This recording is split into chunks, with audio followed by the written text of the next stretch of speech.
የአለመተማመን ስሜትና የስነልቦናዊ ተጽዕኖቹ።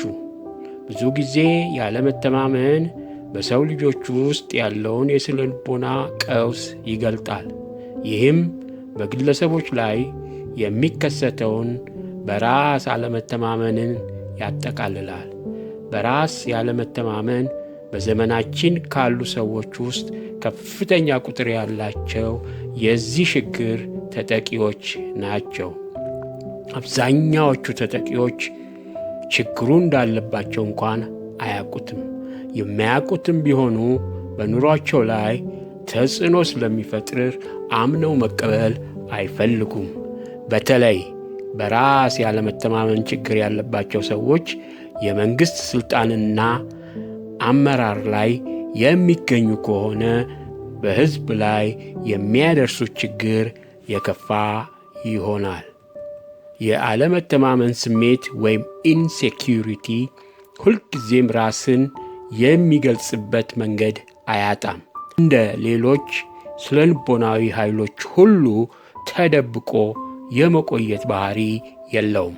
ሰዎች አቀራረባቸውን ሊያስተካክሉ፣ በራስ የመተማመን ስሜትን ሊለማመዱ ወይም ባለሥልጣን፣ ማራኪና የተረጋጋ መስለው ሊታዩ ይችላሉ። ነገር ግን የአለመተማመን ስሜት በድምፅ ቅላጼ፣ በንግግር ወቅት፣ በቁጥጥር ፍላጎት፣ በንጽጽርና በምላሾች ውስጥ ዘልቆ ይወጣል። የአለመተማመን ስሜት የሚታየው ነገሮች መልካም በሆኑበት ወቅት በሚነገሩ ቃላቶች ሳይሆን አንድ ሰው ለክብሩ ያለውን ስሜት መጎዳት፣ መጠነኛ ስጋት ሲደቀንበት በሚያሳየው ባህሪ ነው። ሰዎችን በትክክል ለመረዳት ያለመተማመንን ስሜት ማወቅ ወሳኝ ነው። ብዙ ሰዎች በራሳቸው ያለመተማመን ባህሪያት እንደ በራስ መተማመን፣ እንደ ጥንካሬ ወይም እንደ መሪ አድርገው በተሳሳተ መንገድ ሊወስዱት ይችላሉ።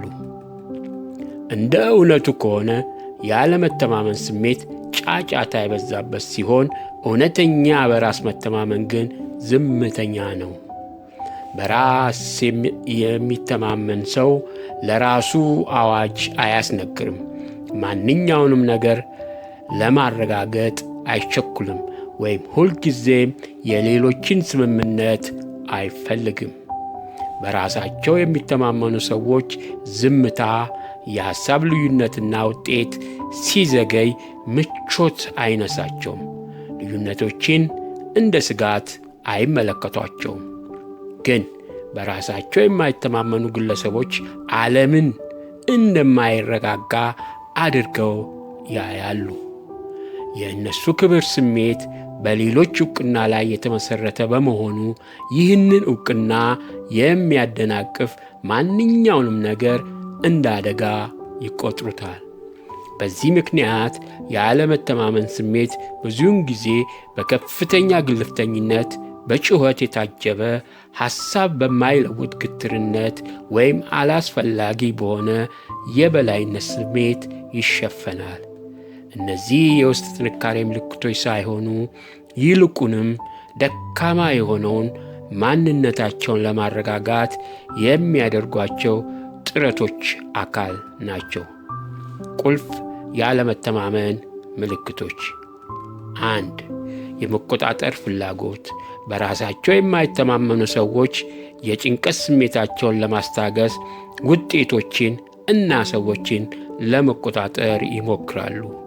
ይህ ስሜታቸውንና ፍላጎታቸውን የሚገልጹት ምናልባትም ንግግሮችን በመቆጣጠር፣ ጥቃቅን ዝርዝሮችን በማረም ወይም ሁልጊዜ እኔ ልክ ነኝ በማለት ሊሆን ይችላል።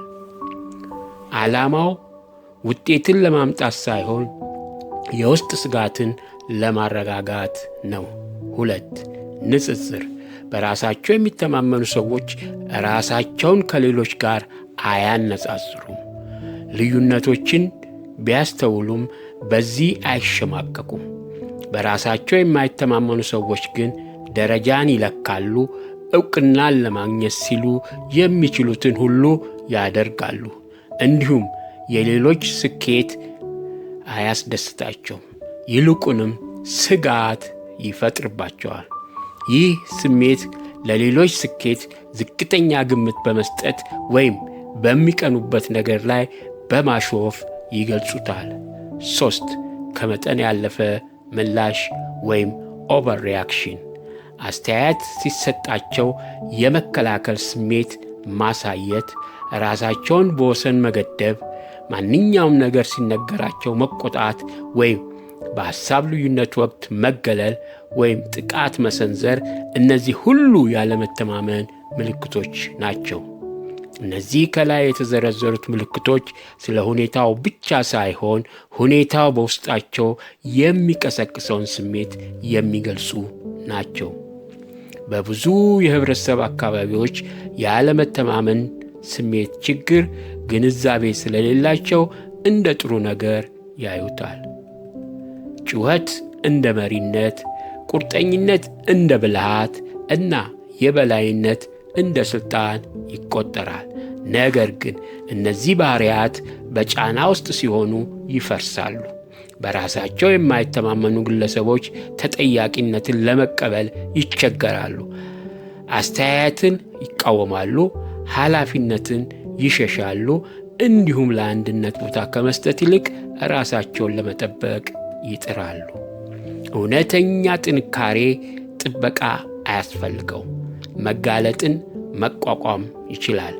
ያወቅነውን የግለሰቦች በራስ ያለመተማመን ስሜት ለትችት እንዳናውለው መጠንቀቅ ያስፈልጋል። ሰዎችን መፈረጅ ወይም መጋፈጥ አያስፈልግም። በቀላሉ መመልከት ብቻ ይበቃል። ይህ ሰው ሁልጊዜ ዕውቅናን ይፈልጋልን? ጥያቄ ሲቀርብለት ለመመለስ ይቸገራልን? ለጥቃቅን ተግዳሮቶች ጠንካራ ምላሽ ይሰጣልን? እነዚህ ምልከታዎች ለችግሩ ያሉትን ቅርበት፣ ወሰንና ግምት ለማስተካከል ይረዳዎታል።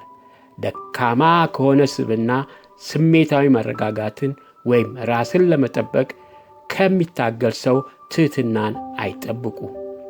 ይህ ፍርድ ሳይሆን ነባራዊ ሁኔታን መቀበል ነው። የአለመተማመን ስሜት ብዙውን ጊዜ መሠረቱ የቀድሞ ልምዶች፣ መገለል፣ አስተዳደጋዊ በደሎች፣ የቤተሰብ አስተዳደግ፣ የአካባቢ ኅብረተሰብ አሉታዊ ተጽዕኖዎች ወይም የአለመረጋጋት ሊሆኑ ይችላል። ይህን መረዳቶ እይታውን ሊያለሰልሰው ይችላል። ሆኖም ግን ርኅራኄ ማሳየት የግድ መቀራረብን አይጠይቅም። የሌላውን ሰው ያለመተማመን ሳይጋሩ መረዳት ይችላሉ። ራስዎን ለአደጋ ሳያጋልጡ ማዘን ይችላሉ። ወሰን ማበጀት ቅጣት ሳይሆን ራስን መከላከል ነው። የስሜት መረጋጋት ያለው ትልቁ ብልጫ እርስዎ ሲረጋጉ የሌሎች ያለመተማመን በግልጽ ይታዩታል እንጂ ወደ እርስዎ አይጋባም። ግልፍተኝነትን መልሰው አያንጸባርቁም፣ በንጽጽር ውስጥ አይገቡም ወይም ለዕውቅና አይፎካከሩም። እርስዎ ይረጋጋሉ። ይህ መረጋጋት ደግሞ የሌላውን ወገን መሳሪያ ያስፈታል፣ ያለመተማመንን ስሜታዊ ኃይል ያሳጣል። ከሁሉ በላይ ደግሞ ችግሩ በግልጽ እንዲታይ ይረዳዎታል። በራስ የሚተማመኑ ሰዎችን ሁኔታ ሲገነዘቡ ግራ የሚያጋቡ ባህሪዎቻቸውን ትርጉም ይረዳሉ። በጫጫታ ውስጥ የሚተላለፈውን እውነተኛ መልእክት መረዳት በሌሎች ላይ ያለውን ችግር መገንዘብ ሳይሆን ለሌሎች የሚሰጡት ምላሽ ላይ ሙሉ ቁጥጥር ሲኖሮት ነው። አመሰግናለሁ።